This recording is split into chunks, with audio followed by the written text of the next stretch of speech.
Dijadwalkan dua transit LRT Palembang akan tiba di Kota Palembang dikirim dari PT Industri Kereta Api atau PT Inka Madiun.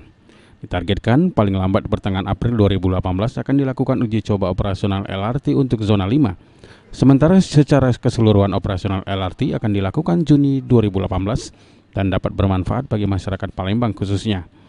Dirjen Perkeretaapian Kementerian Perhubungan, Zulfikri, mengharapkan pengerjaan LRT Palembang dapat selesai tepat waktu, di mana saat ini progres pengerjaan pembangunan LRT Palembang sudah mencapai 87%.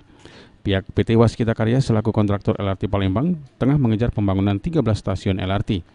Untuk saat ini pengerjaan pemasangan rel kereta LRT sepanjang 23 km sudah hampir rampung atau tinggal 2 km lagi. Sementara untuk pengerjaan fisik jalur LRT tinggal finalisasi.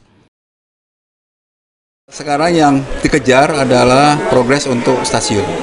Untuk trek jalur sudah lebih dari 90% saya kira udah terbangun. Saya kira jadi mudah-mudahan ini bisa dioperasikan sesuai dengan target kita pada bulan Juni 2018.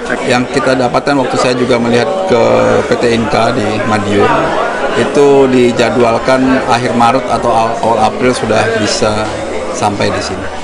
Dua transit dulu saya kira untuk dilakukan commissioning untuk lakukan uji coba. Julius Lumban Gaul, PAL TV.